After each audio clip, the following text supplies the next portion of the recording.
En nombre del Padre, del Hijo y del Espíritu Santo. Hermanos, bienvenidos a una entrega más de la Liturgia de la Palabra.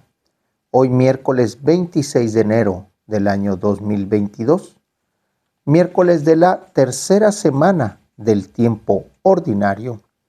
El color litúrgico es blanco y la Iglesia celebra hoy a santos Timoteo y Tito. Las lecturas corresponden al ciclo C. De la antífona de entrada, Salmo 95, versículos 3 y 4.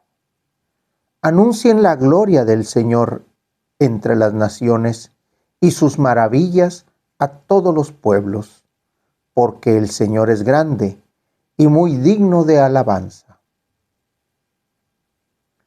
La primera lectura, el día de hoy, por ser la celebración de Timoteo y Tito, está tomada de la carta de Pablo a Tito, capítulo 1, versículos del 1 al 5. Yo, Pablo, soy servidor de Dios y apóstol de Jesucristo para conducir a los elegidos de Dios a la fe y al pleno conocimiento de la verdadera religión que se apoya en la esperanza de la vida eterna.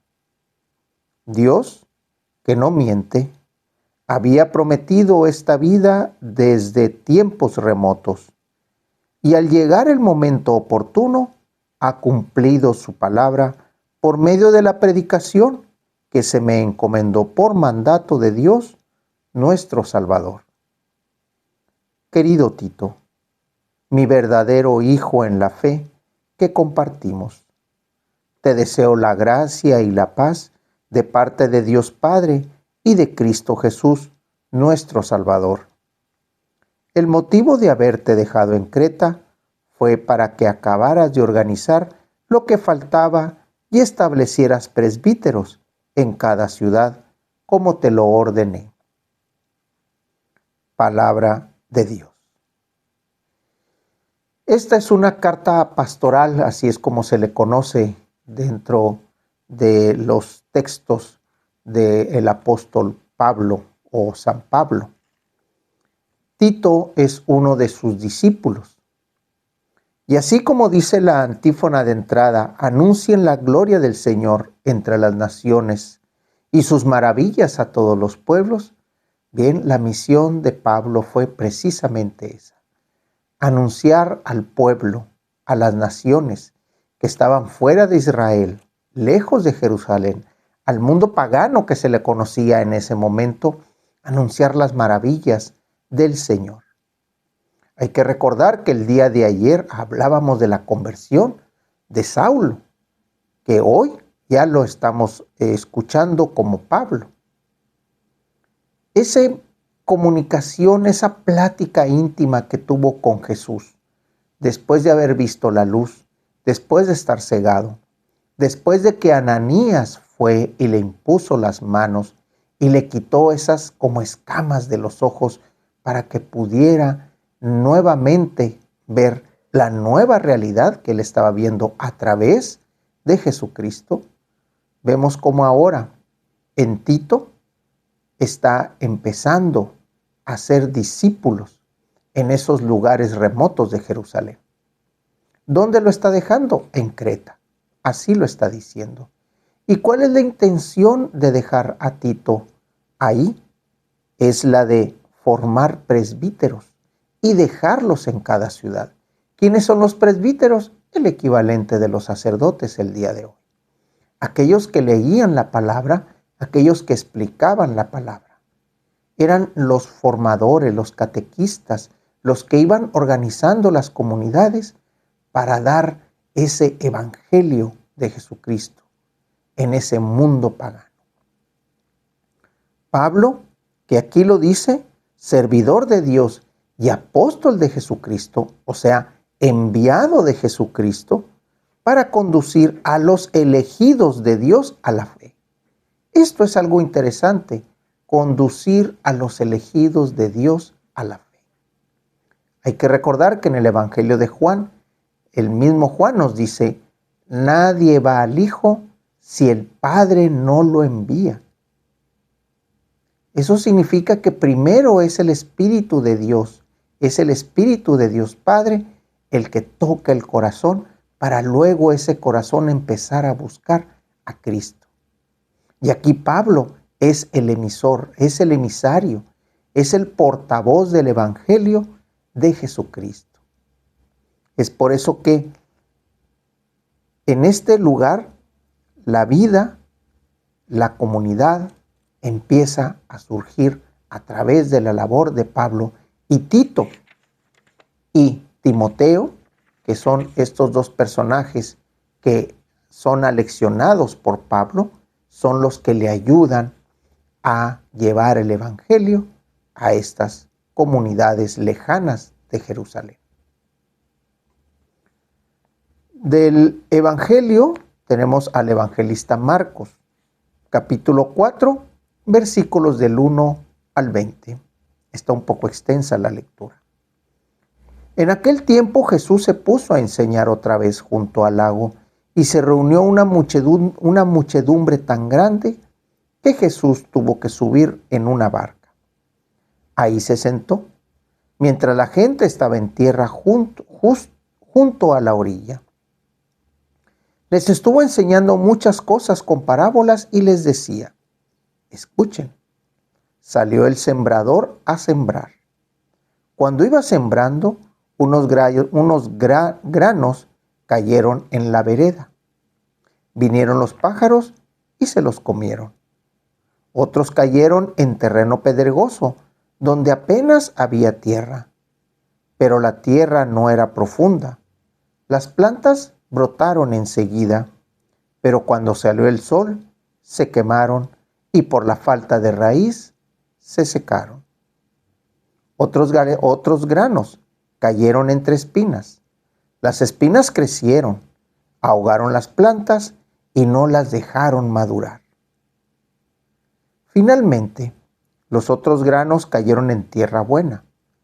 Las plantas fueron brotando y creciendo y produjeron el 30, el 70 y el 100 por uno. Y añadió Jesús: el que tenga oídos para oír, que oiga. Cuando se quedaron solos, sus acompañantes y los 12 le preguntaron qué quería decir la parábola. Entonces Jesús les dijo: a ustedes les ha confiado el secreto, a ustedes se les ha confiado el secreto del reino de Dios. En cambio, a los que están afuera, todo les queda oscuro. Así, por más que miren, no verán. Por más que oigan, no entenderán, a menos que se conviertan y sean perdonados. Y les dijo a continuación: si no entienden esta parábola, ¿cómo van a comprender todas las demás? El sembrador siembra la palabra. Los granos de la vereda son aquellos en quienes se siembra la palabra, pero cuando la acaban de escuchar, viene Satanás y se lleva la palabra sembrada en ellos. Los que reciben la semilla en terreno pedregoso son los que, al escuchar la palabra, de momento la reciben con alegría, pero no tienen raíz, son inconstantes, y en cuanto surge un problema o una contrariedad por causa de la palabra, se dan por vencidos. Los que reciben la palabra entre espinas son los que escuchan la palabra, pero por las preocupaciones de esta vida, la seducción de las riquezas y el deseo de todo lo demás que los invade, ahogan la palabra y la hacen estéril. Por fin, los que reciben la semilla en tierra buena son los que escuchan la palabra, la aceptan y dan una cosecha, unos de 30, otros de 70 y otros de 100 por uno. Palabra del Señor. Esta parábola del sembrador es una de las pocas parábolas que Jesucristo, o al menos los evangelistas, traducen, le explican. No necesitamos mucho, no necesitamos profundizar mucho en ella, pero sí podemos compararla con lo que está haciendo Pablo en las comunidades de Creta con Tito y Timoteo. Esa sí es comparación. Pablo es el encargado de llevar la palabra a aquellas comunidades lejanas. Y va y la siembra, en este caso, en Tito y en Timoteo. Y ellos a su vez, como dice el mismo Evangelio, dan 30, 60 y 100 por uno. Cada uno que lleva la palabra, cada uno que se convierte en el sembrador de la palabra, pone en el hermano esa semilla de crecimiento. Y depende ahora sí del terreno del hermano. Depende de las preocupaciones, depende de la tierra en la cual el hermano está recibiendo la palabra. ¿Y qué es esa tierra? Corazón, mente y espíritu. Corazón, porque ahí es donde genera ese amor, esa pasión, pero también genera el odio y el desprecio. Esa mente, porque es lo que le da el conocimiento y es lo que genera ideas, es lo que genera acciones. Espíritu, porque hay que ver qué tan cerca o lejos está del Espíritu de Dios, o qué tanto ese Espíritu pide que el Espíritu de Dios se acerque a él. Si la combinación de esos tres se dan en favor de la palabra, empieza el crecimiento, unos en 30, unos en 60 y otros al 100 por uno. Hay que estar atentos en esos tres elementos, poner nuestro corazón, poner nuestra mente y poner todo nuestro cuerpo. De ahí viene esa palabra de la consagración a María. Pongo mis oídos, mi lengua y mi corazón en una palabra, todo mi ser, ya que soy todo tuyo, Madre de bondad. Escuchemos la palabra, seamos como Tito, seamos como Timoteos, pero también seamos como Pablo, que va y siembra, que va y lleva, y va y deja depositarios para que esos a su vez sean los que se encarguen de llevar aún más lejos la palabra. De la oración colecta el día de hoy, miércoles 26 de enero del año 2022, miércoles de la tercera semana del tiempo ordinario, donde la iglesia recuerda a santos Timoteo y Tito. El color litúrgico es blanco, las lecturas corresponden al ciclo C. Señor Dios, que enriqueciste con virtudes apostólicas a los santos Timoteo y Tito, concédenos por su intercesión que viviendo justas y piadosamente en este mundo, merezcamos llegar a la patria celestial por nuestro Señor Jesucristo, tu Hijo, que vive y reina, y es un solo Dios en unidad con el Espíritu Santo, por los siglos de los siglos. En nombre del Padre, del Hijo y del Espíritu Santo. Hermanos, Dios los bendiga.